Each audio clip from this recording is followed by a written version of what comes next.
Hello everyone, Brock here with Strategic Stock Traders, and today I'm going to be going over lesson number 7. So two things that we're going to be covering in this lesson. The first one will be your Fibonacci retracement lines, and the next thing will be the full stochastic oscillator, also written as full STO. Fibonacci retracement, I'm going to go and go over this, go over the definition, and then I want to teach you how to set it up on your charts, how to use stock charts and set this up. And then after that, if you also can bring it up in a web browser on the side, we can go through discussing how exactly this can help you trade intraday, and not only intraday but in a month span also. So Fibonacci retracement, it's a term used in technical analysis that refers to areas of support or resistance. Very popular tool used by many technical traders to help identify strategic places for transactions to be placed, target prices, or stop losses. Key Fibonacci ratios are 23.6, 38.2, 50, 61.8, and 100%.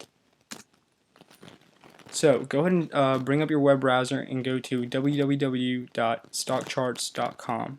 And in about the center of the page here, you can see where my arrow is pointing, annotate flash Java. If you look just below that and to the right where it says range and it says fill the chart, if you'd like to, and what I prefer to do, is click that and click 1 month. And then go ahead and click annotate flash Java where the arrow is pointing. That's going to bring you, it's going to enlarge the screen to you, and it's going to give you these options in the top left hand corner. And as you can see where the gray arrow is pointing, it has these blue lines and the 2 black lines on the top. Go ahead and click that. Now, as you can see from this page, what you're going to want to do, and every time you draw your Fibonacci retracement lines, you're always going to draw them from wick to wick, from the lowest point and to the highest point.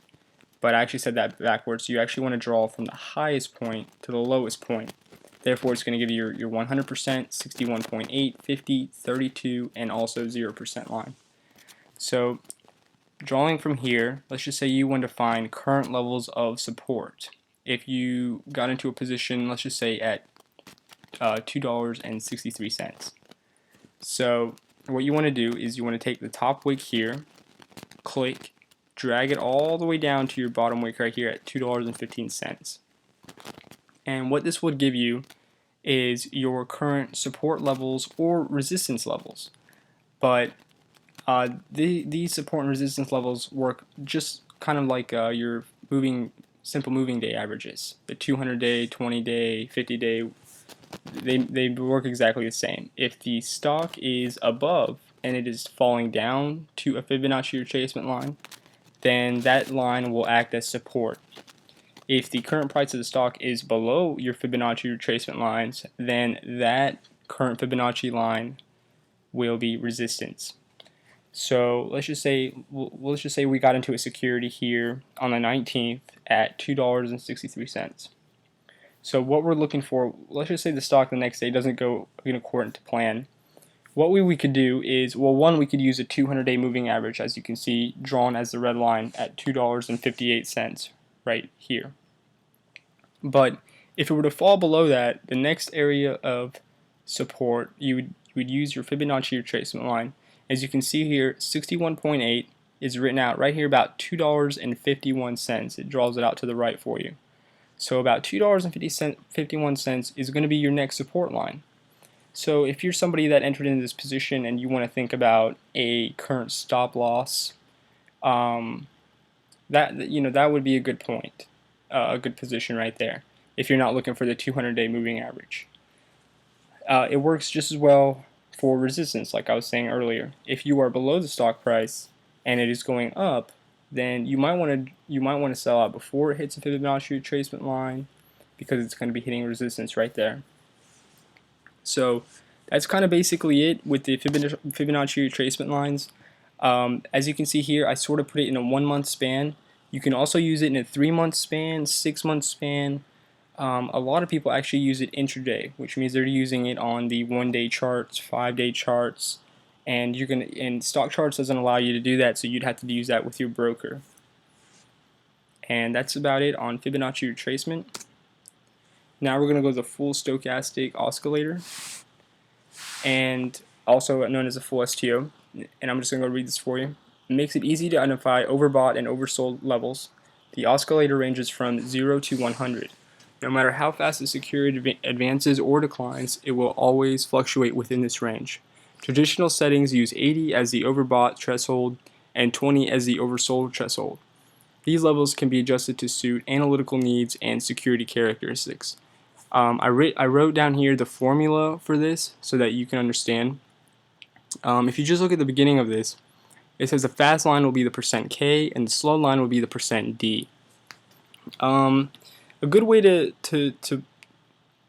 explain this would probably be it's kind of like a MACD and a RSI or Williams kind of blended into one, and it can become very helpful. So let's take a look here.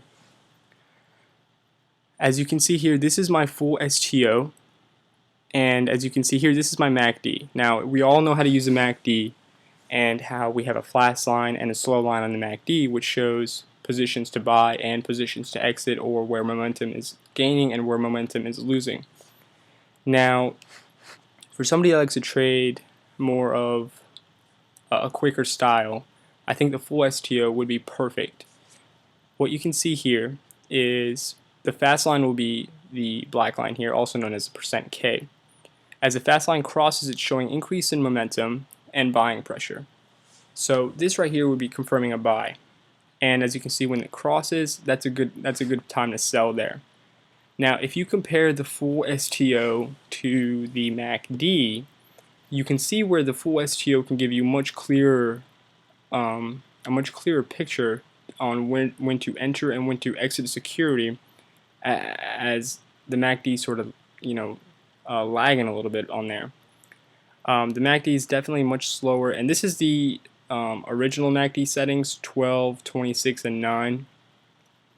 But you can use the full STO indicator on intraday also. You can use it on a 1-day, 5-day chart.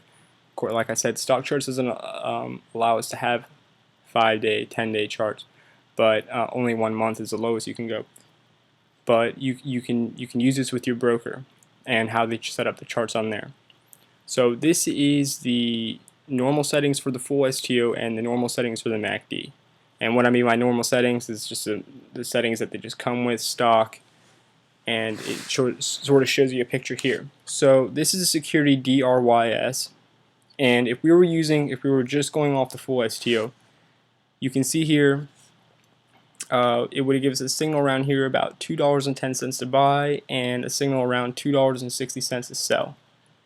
And as you can see here, it gives you another signal to buy, another signal to sell, and down here at 215 it was flattening out, and then it broke out, gave you a signal to buy, and then as you can see it started to level off here, basically giving you a signal to go and sell out. Much more clear than the MACD, and I like to use it alongside. I like to use my MACD alongside with my full STO. I think the MACD can give you a stronger signal, but the full STO gives you a much quicker signal, and which especially for somebody who likes to go in and out of stocks multiple times a week, I think this is a really good indicator to start using. So that's it for lesson 7. What I like for everyone to do is go ahead and set up their chart and use it and see how they like it.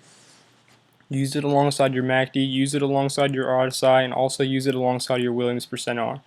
Now, don't have too many indicators up there. I don't recommend more than 3 indicators up there.